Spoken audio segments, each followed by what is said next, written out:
Didik TV KPM. Hari ini kita akan belajar tajuk berkaitan tentang norma masyarakat tempatan. Dan permainan tradisional ini merupakan salah satu norma masyarakat tempatan kita. Saya setuju Cikgu, sangat menarik dan saya pasti Cikgu, kalau kita ingin main permainan ini, sebenarnya bukan kita berdua saja hari ini tau.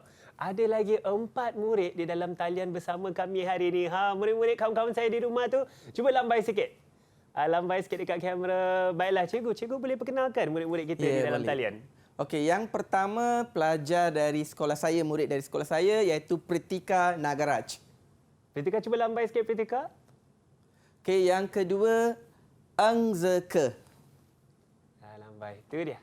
Okey, diikuti dengan saudari Tan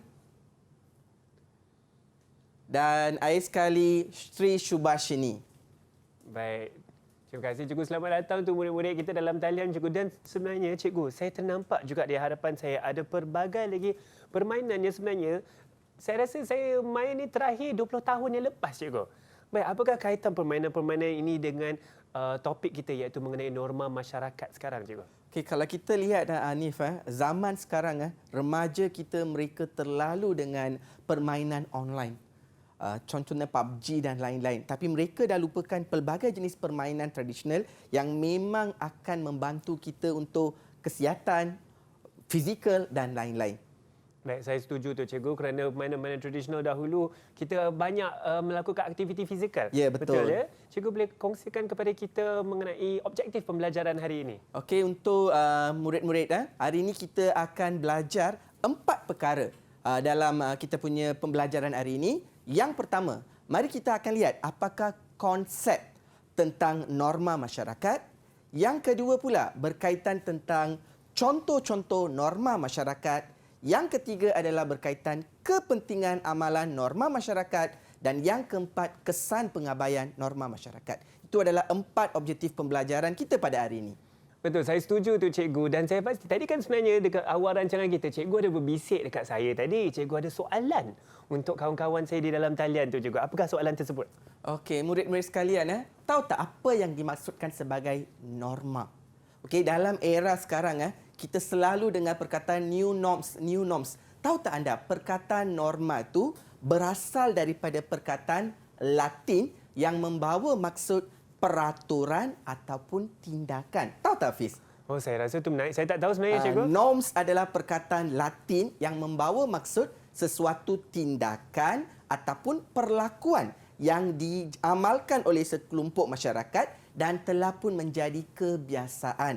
Itulah yang kita panggil sebagai norma.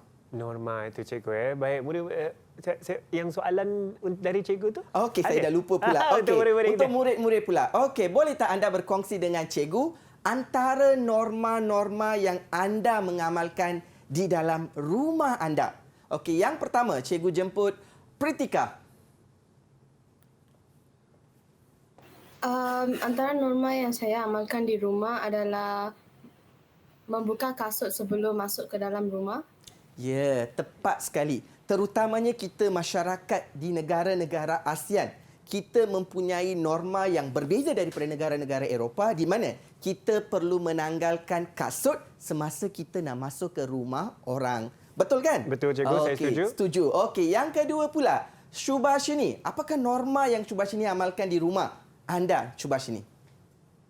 Norma yang saya mengamalkan di rumah adalah menghormati orang yang lebih tua.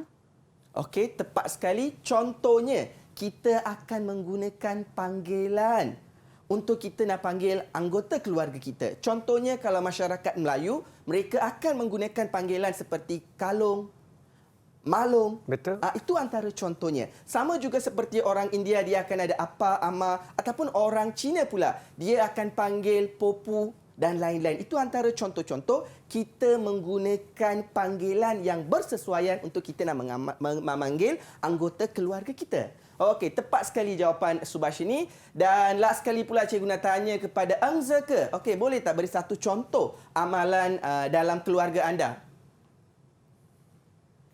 Saya akan makan makanan dengan keluarga saya setiap hari. Okey, itu pun salah satu contoh norma makan bersama dengan anggota keluarga.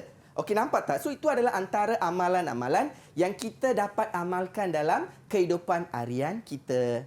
Betul, saya setuju tu cikgu, dan saya rasa norma-norma ni juga sangat penting kerana ia tentunya adalah diasimilasi dengan budaya kita. Ya, tepat Sebagai contoh sekali. saya pun cikgu, sebelum saya keluar rumah saya akan salam. Saya duduk dengan ibu saya akan salam dan peluk ibu saya. Itu untuk kita menunjukkan hormat dan juga sayang. Okey, tahu tak Hanif? Kita ada 4 jenis norma. Yang pertama, norma iaitu norma agama. Yang kedua adalah norma kesopanan. Yang ketiga, norma hukum. Dan yang keempat adalah norma yang berkaitan sosial. So, dan setiap norma ini adalah berbeza. Okey, dia adalah berbeza. So, kita ada 4. Contohnya seperti mana Hanif kata tadi, bersalam dengan ibu merupakan salah satu norma kesopanan. Okey, ataupun kita mengucap. Contohnya orang Islam kalau kita masuk rumah, mereka akan mengucap. Dan itu merupakan satu norma agama. Dan ia akan berbeza mengikut masyarakat, kaum. Dan ada juga norma yang diterima secara umum oleh semua masyarakat. Contohnya dalam zaman pandemik ini, memakai face mask merupakan salah satu new norms.